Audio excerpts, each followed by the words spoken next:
Bismillahirrahmanirrahim. Assalamualaikum warahmatullahi wabarakatuh. Nah, kali ini IM Course akan kembali melanjutkan review konsep fisika sekolah untuk fisika kelas 10, yaitu pada materi hukum Newton bagian kedua. Nah, sekarang kita lanjutkan pada pembahasan gaya gesekan ya. Sebelumnya kita udah mempelajari gaya berat, gaya normal, gaya tegangan tali, kemudian hukum Newton 1, 2, 3, tips bagaimana mengerjakan soal hukum Newton dan beberapa contoh soal. Nah, kali ini kita akan membahas tentang gaya gesekan karena nanti ke depannya secara permasalahan dalam soal hukum Newton ini itu sering melibatkan gaya gesekan. Jadi lebih kompleks ya. Yang kemarin ya, ketika kita bahas gaya normal, gaya tegangan tali, yang kemarin kita masih mengabaikan gesekan. Oke. Nah, nanti setelah kita mempelajari gaya gesekan, maka kita akan melihat contoh-contoh soal yang melibatkan permukaan yang kasar. Oke, langsung aja. Sama seperti gaya berat, gaya normal, dan gaya tegangan tali kemarin, gaya gesekan ini ya namanya gaya itu besaran vektor. Jadi ada arah dan ada nilai. Oke, maka kita harus tahu bagaimana menentukan arah gaya gesekan. Kemudian yang kedua, kita harus tahu bagaimana mencari nilai gaya gesekan. Oke. Gaya gesekan itu secara mudahnya ya, secara mudah itu kita definisikan sebagai gaya hambat, gitu ya, gaya hambat. Jadi gaya gesekan itu sebenarnya gaya yang menghambat gerakan suatu benda. Nah, karena dia menghambat, maka arahnya, kalau kita tulis arah gaya gesekan ini berlawanan, ya. Berlawanan dengan apa? Berlawanan dengan arah gerak benda, atau berlawanan ya, berlawanan dengan arah gaya penyebab. Oke? Atau gaya yang diberikan pada benda. Nah, contohnya begini teman-teman. Misalnya kita punya benda gitu ya. Kita punya benda di sini. Kemudian tentu dia berada di permukaan ya, berada di permukaan bidang datar gitu. Bendanya ini ditarik ke kanan gitu, ditarik ke kanan dengan gaya F misalnya. Maka gaya gesekan tentu akan berarah ke belakang gini ya. Gaya gesekan mana tadi? Oh, ini. Ya, gaya gesekannya akan berarah ke belakang. Oke. Kita gambar di sini. Nah, gini. Gaya gesek kita lambangkan dengan F kecil ya. Jadi gaya gesek itu biasanya dilambangkan dengan F kecil, ada subskrip B di bawahnya gitu ya. F gesekan. Satuannya ya tentu Newton karena gaya. Nah, ini terserah mau bendanya diam atau bergerak, gaya gesekannya ke belakang karena ditarik ke depan. Kalau dia diam berarti gaya geseknya ke belakang. Fungsi gaya gesek itu menyebabkan benda tetap diam. Tapi kalau bendanya bergerak, gaya gesek itu berfungsi untuk memperlambat benda. Itu biasanya begitu. Oke, itu cara menggambar arah gaya gesekan. Jadi terserah nanti apakah bendanya di bidang miring ya, mau naik mau turun itu terserah. Pokoknya gaya gesekan berlawanan dengan gerak benda ya. Kemudian nilai ya. Untuk nilai ya, gaya gesekan itu kalau kita tulis rumusnya, gaya gesekan itu rumus umumnya mu kali n. Gitu ya. Jadi gaya gesekan tuh rumusnya huruf Yunani mu, atau ada orang sering bilangnya mu, boleh juga, tapi aslinya huruf yang seperti u ini bacanya mu aslinya. Ya, mu kali n. Nah, di mana mu-nya atau mu-nya di sini kita buat kita tulis ke bawah ini aja ya. Kebiasaan. Oke. Ini adalah koefisien gesekan. Kemudian n-nya ini adalah gaya normal. Nah, disinilah kita harus bisa mencari gaya normal teman-teman. Jadi kita udah bahas di video sebelumnya ya. Jadi kalau kita nggak bisa mencari gaya normal, maka gaya gesekan kita nggak bisa cari gitu ya. Jadi kalau soalnya misalnya soal yang ini tadi, kalau kita gambar ke atas ini ada gaya normal, ke bawahnya ada gaya berat. Kalau nggak ada gaya lain berarti gaya normalnya sama dengan gaya berat ya. Dari mana? Sigma Fy sama dengan 0, berarti N kurang Mg sama dengan 0, N sama dengan Mg gitu ya. Jadi setelah kita tahu cara mencari gaya normal, baru kita bisa mencari gaya gesekan dengan rumus mu kali N. Tapi teman-teman, koefisien gesekan ini sendiri itu terbagi menjadi dua jenis gitu ya. Koefisien gesekan ini terbagi menjadi statis dan kinetis, atau statik dan kinetik ya. Ada yang pakai S, ada yang pakai K di ujung. Jadi sama aja, statis dan kinetis ya. Tentu secara bahasa statis ini artinya diam, kinetis ini artinya bergerak gitu ya. Jadi ada koefisien gesekan statis, ada koefisien gesekan kinetis, sehingga teman-teman jenis gaya geseknya ini sendiri akan menjadi dua. Ada gaya gesek yang statis, ada gaya gesek yang kinetis gitu ya. Jadi gaya gesek itu ada dua, ada yang statis, ada yang kinetis ya. Nah, oke teman-teman, sampai tahap ini kita sudah membahas mengenai cara menentukan arah gaya gesekan dan mencari nilai gaya gesekan ya. Gaya gesekan itu ada dua jenis, gaya gesekan statis dan gaya gesekan kinetis. Gesekan statis itu kalau bendanya masih diam, itu yang bekerja gaya gesekan statis. Kalau bendanya sudah bergerak, maka yang bekerja gaya gesekan kinetis. Nah, selanjutnya lebih jauh. Nah, kita akan membahas bagaimana sih gaya gesekan statis dan kinetis ini bekerja pada suatu benda ya. Ini sebelumnya kita pindahkan dulu ya teman-teman ya. Kita pindahkan ke kanan aja. Oke. Ini grafiknya ini nanti kita pakai. Jadi pertama kita gambarkan dulu lah keadaannya, misalnya begini. Ups, apa ini? Nah, begini. Kita gambar dulu baloknya ya, teman-teman ya. Kita gambarkan balok, kemudian di sini ada gaya. Oke, bentar. Ini kita gambar agak ke kanan aja. Nah, begini. Kemudian ada gaya, tapi ini kita copy dulu, teman-teman. Kita copy menjadi 3 buah. Oke. Kita copy satu lagi. Nah, kita bahas sekarang kapan keadaan gaya gesek statis bekerja, kapan keadaan gaya gesek kinetis bekerja ya. Kita gambarkan dulu gayanya. Nah, ini misalnya ditarik dengan gaya F gitu ya. Ingat teman-teman ya, gaya itu vektor. Vektor itu makin panjang garisnya berarti makin besar vektornya ya. Nah, oke, lebih kurang beginilah. Tapi ini kita hapus sedikit lah, jangan terlalu panjang. Nah, begitu. Oke. Jadi di sini misalnya benda ditarik oleh gaya F. Ya, ini juga ditarik oleh gaya F. Ini ditarik oleh gaya F juga. Oke. Nah, misalnya begini teman-teman.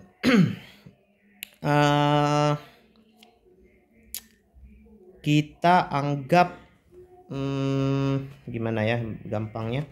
Nah, gini aja. Kita anggap gaya gesekan statis maksimum ya. Jadi ini yang ada di grafik ini FSM itu adalah gaya gesekan statis maksimum ya, atau kita buat ini gaya gesek statis maksimum. Nah, itu makna FSM. Kemudian FK ini tentu gaya gesekan kinetis gitu ya. Ini FK gaya gesek kinetis. Nah, kalau kinetis itu nggak ada maksimum minimum ya. Nah, jadi misalnya begini, kita taruh angkanya ya, kita letakkan angka. Misalnya gaya gesek statis maksimumnya 80 Newton. Ya, ini kan puncaknya di sini ya. Gaya gesek kinetis kalau kita lihat, kalau kita perhatikan, gaya gesek kinetis itu grafiknya lebih rendah gitu ya dari gaya gesek statis maksimum. Nah, kita anggap aja nilainya 70 Newton. Nah, makna dari gaya gesek statis maksimum, teman-teman, ini harus benar-benar paham di sini ya. Maknanya adalah benda mampu bertahan dari gaya maksimum 80 Newton ini. Ya, jadi makna 80 Newton ini yaitu gaya gesek statis maksimum itu adalah kemampuan maksimum benda untuk ya bertahan. Ya, bertahan apa? Bertahan untuk tetap diam. Ya, kita buat dalam kurung diam. Artinya apa? Selama gaya F kita tidak melampaui gaya 80 Newton, maka bendanya tetap diam. Oke. Kita misalkan ya, keadaan F yang pertama tadi, gambar yang pertama, F-nya misalnya kita tariknya 60 Newton. Oke. Maka kondisi bendanya gimana? Pasti diam. Ya kan? Karena gaya tariknya, kondisi yang pertama ini, F-nya lebih kecil dari F statis maksimum, maka bendanya tetap diam gitu ya. Nah, kalau ditanya berapa sih gaya gesekan yang bekerja pada keadaan ini? Oke. Kalau ditanya gaya gesekan yang bekerja pada keadaan ini, itu kita gambar ke belakang gitu ya, ke belakang. Nah, ini adalah gaya gesekan statis. Nah, gaya gesekan statis yang bekerja di sini, kenapa statis ya? Karena diam. Tapi gaya gesekan statis yang bekerja itu sama dengan gaya tarik F, yaitu 60 Newton, teman-teman. Ya. Jadi, kenapa nggak 80 Newton gaya gesekan statisnya?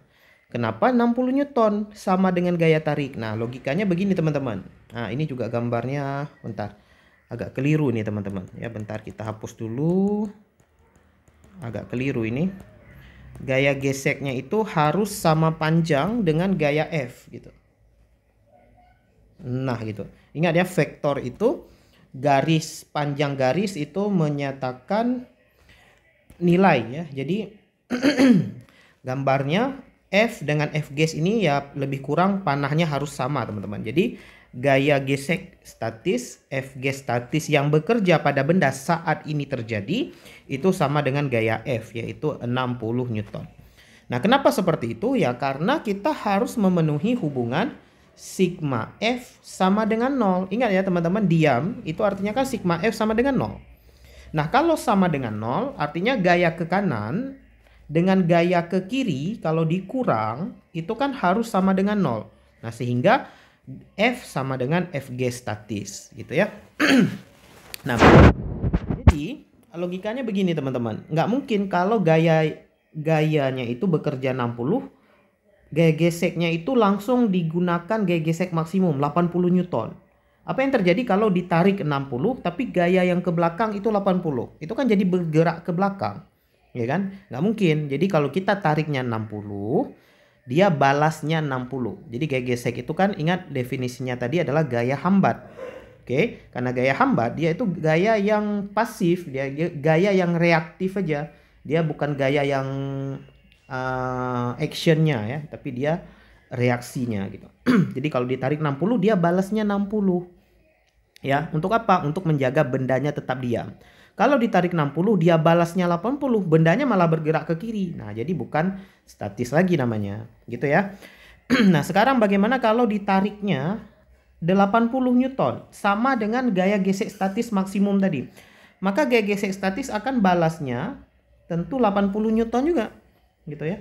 Jadi gaya gesek statisnya itu ya dalam tahap ini F gesnya itu F ges statisnya harus sama dengan F statis maksimum ya, dan sama dengan F yaitu 80 Newton. Nah, pada keadaan ini bendanya masih diam. Ya. Jadi ketika ditarik 80 ini masih diam. Artinya ini batas maksimum benda masih bisa bertahan. Nah, seandainya ditariknya 81 ya. 81 aja ditariknya. F-nya 81 Newton aja. Maka 81 Newton ya. Ini nggak begini ya, 81 Newton, harusnya lebih panjang. Sering ketekan yang salah ini. Nah, gini. Jadi seandainya di sini ditarik 81 Newton aja, ya kita buat warna hijau. Di sini misalnya ditariknya 81 Newton. Nah, ini bendanya nggak akan diam, bendanya akan bergerak. Ya, bergerak. Kalau bergerak berarti gaya yang bekerja adalah gaya gesek kinetik gitu ya, atau kita gambar di sini teman-teman. Tapi ini kita hapus dulu ya. Ini lebih kurang aja kita gambar ya teman-teman. Nah, ini anggap aja F-nya itu yang bekerjanya lebih besar ya. Set di sini.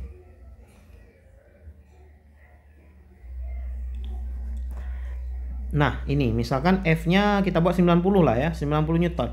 Nah, karena gaya yang bekerja 90 Newton dan gayanya ini lebih besar dari gaya gesek statis maksimum, maka bendanya jadi bergerak ya. Artinya gaya tariknya lebih besar dari gaya yang mampu ditahan oleh benda, maka bendanya jadi bergerak ya. Yang ini jadi bergerak. Nah, karena bergerak, maka gaya gesek yang bekerja itu jenisnya jadi gaya gesek statis. Gaya gesek kinetis ya. Jadi gaya gesek kinetis. Nah, ingat gaya gesek kinetis ini dari grafik lebih rendah daripada gaya gesek statis gitu ya. Nah, gaya gesek kinetis berapa nilainya kita nggak bisa lihat dari sama dengan F atau berapa ya. Tapi harus kita cari dengan rumus mu kali N tadi. Nah, jadi fungsi grafik ini apa tadi teman-teman? Nah, maksud grafik ini ya adalah begini. Kalau gaya tarik F kita, gaya tarik F yang ini nih, yang F ini, itu lebih kecil dari gaya gesek statis maksimum, maka gaya gesek yang bekerja itu sama dengan gaya tarik. Ya, artinya gini. Ini kan mulai dari 0 ya. Jadi kalau gaya tariknya sama dengan 0, maka gaya gesek yang bekerjanya juga 0. Jadi logikanya gini, kalau kita punya benda gitu, anggap aja di sini ada benda gitu ya. Nah, benda ini ditarik, bendanya ini nggak ditarik, maka nggak akan ada gaya gesek. Ketika bendanya ditarik sedikit, maka gaya geseknya sedikit juga. Ya, gaya gesek itu secukupnya aja ya untuk membuat bendanya tetap diam. Ya, di sini misalnya. Ketika gayanya diperbesar lagi, gaya tariknya diperbesar lagi, maka gaya geseknya bertambah lagi. Ya. Kapan maksimumnya? Maksimumnya ketika gaya tariknya di sini sama dengan gaya gesek. Jadi di sini 80 Newton. Sama dengan gaya gesek maksimum, dia masih mencoba tetap diam di sini. Ya. Tapi seandainya gaya tariknya melebihi di sini misalnya, melebihi gaya yang mampu ditahan, maka bendanya jadi bergerak. Karena bergerak, gaya gesek yang bekerja gaya gesek kinetis. Gitu ya. Dan gaya gesek kinetis selalu lebih kecil, gaya gesek yang kinetis selalu lebih kecil dari gaya gesek yang statis. Kenapa begitu? Karena mu k itu lebih kecil dari mu s. Gitu ya. Ini kesimpulannya teman-teman. Jadi mu k lebih kecil dari mu s. Mu k dan mu s ini tentu koefisien gesekan kinetis dan koefisien gesekan statis. Jadi nanti kalau dalam soal teman-teman mendapatkan sesuatu yang diketahui, misalnya dalam soal diketahui koefisien gesekannya, koefisien gesekan itu dia maksimumnya 1 ya teman-teman. Mu itu lebih kecil sama dengan 1, lebih besar sama dengan 0. Jadi paling kecil ya itu 0. 0 itu artinya licin sempurna, kalau 1 itu kasar sempurna. Intinya koefisien gesekan itu 0, ya. Nah, misalnya diketahui ada koefisien gesekan 0,6 dengan 0,4. Nah, yang 0,4 ini pasti mu k, yang 0,6 pasti mu s gitu ya, karena koefisien gesekan kinetis selalu lebih kecil dari koefisien gesekan statis. Nah, begitu teman-teman konsep gaya gesek gitu ya. Jadi kalau ditanya gaya gesek yang bekerja pada benda, lihat dulu bendanya diam atau bergerak. Kalau bergerak pasti yang bekerja kinetis, kalau diam yang bekerjanya statis. Begitu ya. Oke, selanjutnya mari kita lihat satu contoh soal. Nomor pertama, ini ada suatu benda ya, ada balok gitu. Jadi baloknya ini berada pada bidang datar yang kasar. Dari mana kita tahu kasar? Karena dalam soal diketahui ada koefisien gesekan ya. Koefisien gesekannya mu s 0,6. Mu k 0,4 ya. Bendanya bermassa di sini 2 kg, ditarik dengan gaya F 100 Newton. Pertanyaannya adalah tentukan gaya gesek ya. Pertanyaannya gaya gesek yang bekerja pada benda. Nah, karena ditanyakan gaya gesek yang bekerja, kita nggak tahu nih dia diam atau bergerak. Nah, karena kita nggak tahu, kita cek dulu ya. Berapa sih gaya gesek statis maksimum ya? Kita cek ya. Kita cek pertama. Cek gaya gesekan statis maksimum. Nah, ingat teman-teman, gaya gesekan statis itu kan kita carinya gini. Gaya gesekan kita buat statis maksimum ya. Mu S kali N. Nah, di sini kita butuh N. Nah, karena kita butuh N, kita kembali lagi gambar dulu, ada N, ke bawah ada Mg, maka di sini sigma Fy sama dengan 0, N kurang Mg sama dengan 0, N sama dengan Mg gitu ya. Nah, karena N sama dengan Mg, M-nya 2 kilo, kita anggap aja gravitasinya 10 ya, yang standar 20 Newton berarti. Nah, jadi gaya normalnya 20 Newton, maka gaya gesek statis maksimum kita kembalikan 0,6 dikali 20 Newton. Berarti nilainya berapa nih? 8, kok 8 sih, nolnya coret, berarti 12 Newton gitu ya. Nah, gaya gesekan statisnya maksimumnya cuma 12 Newton, teman-teman. Nah, di sini gaya tariknya 100 Newton. Berarti kesimpulannya gimana? Kesimpulannya adalah gaya F jauh lebih besar dari gaya gesekan statis maksimum. Berarti balok bergerak. Ya kan? Karena balok bergerak berarti gaya gesek yang bekerja harus jenisnya kinetik ya. Jadi gaya gesekan ya, gaya gesekan yang bekerja adalah jenis kinetik ya. Jadi gaya gesek kinetik yang bekerja. Nah, karena gaya gesek kinetik yang bekerja, maka jawaban yang A kita langsung aja, F gesekan kinetik sama dengan mu K kali N ya. Mu K kali N, mu K-nya tadi 0,4, N-nya sama 20 Newton dikali 20 Newton berarti 8 Newton ya. Jadi jawabannya untuk poin A 8 Newton gaya gesek yang bekerja. Kemudian yang selanjutnya ini yang A, yang ini ya, tadi yang saya maksud yang A, ini yang B gitu. Tentukan juga percepatan benda. Nah, percepatan simple aja ya. Percepatan berarti karena gaya F-nya ini lebih besar dari gaya gesek kinetik yang bekerja tadi ya, kita gambar gaya gesek kinetik itu ke belakang arahnya ya, ke belakang, berarti F kinetiknya itu F gas kinetik terlalu besar dakwatnya, bentar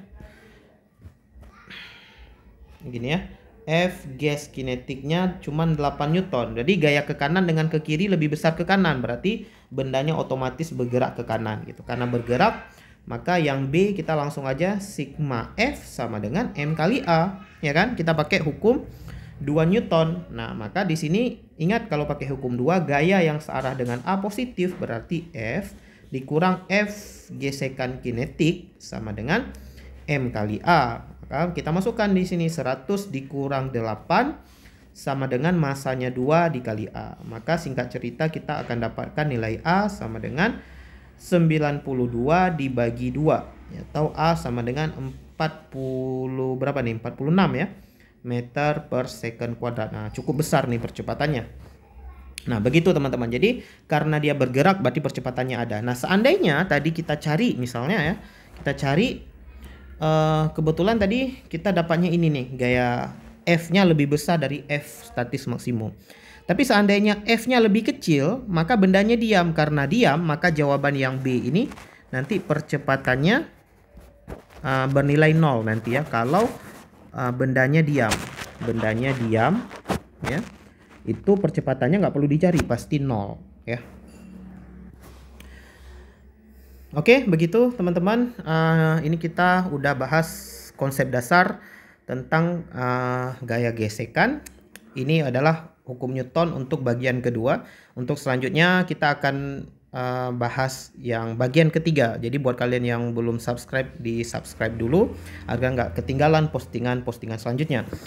Ya, kita akhiri. Alhamdulillahirabbil alamin. Semoga bermanfaat. Assalamualaikum warahmatullahi wabarakatuh.